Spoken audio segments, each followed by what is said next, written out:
आपका भी ईपीएफओ का क्लेम सेटल हो गया है, लेकिन जो अमाउंट है वो आपके बैंक अकाउंट में अभी तक नहीं आया है। तो ऐसा क्यों होता है और इसका क्या सॉल्यूशन है, इसके बारे में आज की इस वीडियो में हम जानेंगे। तो नमस्कार दोस्तों, मेरा नाम है वैभव। आप देख रहे हैं ये यूट्यूब चैनल जिसमें मैं ओनली और ओनली ईपीएफओ से रिलेटेड ही वीडियो डालता हूं। तो अगर आप जॉब करते हैं या फिर आपका पीएफ डिडक्ट होता है तो इस चैनल को जरूर से सब्सक्राइब कर लेना, क्योंकि ये आपके बहुत ही काम का चैनल है। ईपीएफओ लगातार अपडेट देता रहता है, रूल्स में चेंज करता रहता है। उसके बारे में आपको सारे अपडेट इस चैनल पे मिल जाएंगे, तो चैनल को सब्सक्राइब जरूर कर लेना। बढ़ते हैं वीडियो की तरफ। पहला हमारा पॉइंट है, ऐसा क्यों होता है। ऐसा क्यों होता है इसे समझने के लिए सबसे पहले हम जान लेते हैं ईपीएफओ पेमेंट कैसे करता है। ईपीएफओ कैसे पेमेंट करता है, इसके लिए उन्होंने अपनी एक एसओपी होती है, लीगल डॉक्यूमेंट, उसमें ये 3 स्टेप बताए हैं। उन्हें हम डिटेल में समझेंगे। सबसे पहले क्या होता है कि पीएफ ऑफिसर जो होता है वो अपना क्लेम सेटल करता है। जैसे ही वो क्लेम सेटल करता है, अपने को अपनी वेबसाइट पे दिख जाता है क्लेम सेटल। आपको भी ऐसे दिख गया होगा क्लेम सेटल।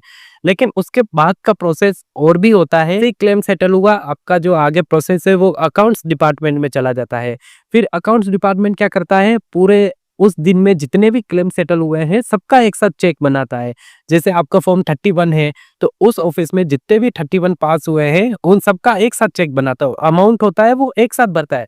जैसे 10 लोगों का क्लेम पास हुआ है, सबका किसी का 2000, किसी का 5000, ऐसे करके मान लीजिए 5 लाख के एडवांस के फॉर्म सेटल हुए, तो वो एक चेक बनाएगा, 5 लाख अमाउंट भरेगा और वो बैंक में सबमिट कर देता है चेक। बैंक में वो सबमिट कर देते हैं। उसके बाद बैंक में जाने के बाद बैंक के ऊपर डिपेंड करता है कि वो कितना दिन बाद पेमेंट दे। यानी बैंक में अगर सैटरडे संडे है तो उस दिन तो पेमेंट आएगा नहीं, बैंक हॉलीडे है, बैंक बंद है, तो उस दिन पेमेंट आता नहीं है, और प्रोसेसिंग टाइम जो बैंक लगाता है वो टाइम अलग से जुड़ जाता है।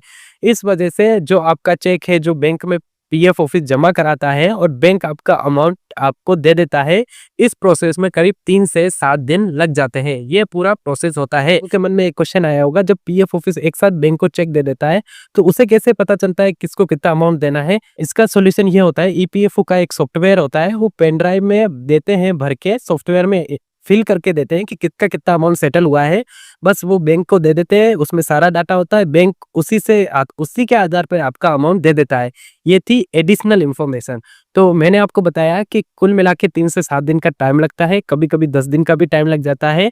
अगर इस टाइम पीरियड में भी आपका पैसा नहीं आया है तो उसका सॉल्यूशन क्या है। सॉल्यूशन सिंपल से एक ही सॉल्यूशन है, आपको पीएफ के ग्रीवेंस पोर्टल पे जाना है, वहां पे ग्रीवेंस लगानी है और बोलना है कि हमारा क्लेम, ग्रीवेंस में ये लिखना है कि हमारा क्लेम इस डेट को सेटल हो गया था, लेकिन अभी तक आज इस दिनांक तक इतने दिन हो गए और अभी तक हमारा क्लेम का पैसा नहीं आया है। साथ में आपको अपनी बैंक पासबुक का स्टेटमेंट लगाना है, ये बहुत जरूरी है। अगर आप बैंक पासबुक का स्टेटमेंट नहीं लगाएंगे तो ग्रीवेंस सही से देखते नहीं है। तो ये था सॉल्यूशन, ग्रीवेंस लगाना। उम्मीद करता हूँ आपको वीडियो में जो बताया समझ में आया होगा। अगर आपको पीएफ से रिलेटेड कोई वर्क करवाना हो तो ये व्हाट्सअप नंबर दे रखे, इस पे आप मुझे मैसेज कर सकते हैं। आप इस YouTube चैनल को जरूर सब्सक्राइब कर लेना याद से, क्योंकि ऐसा चैनल आपको कहीं नहीं मिलेगा। मिलते हैं अगले वीडियो में, तब तक के लिए बाय।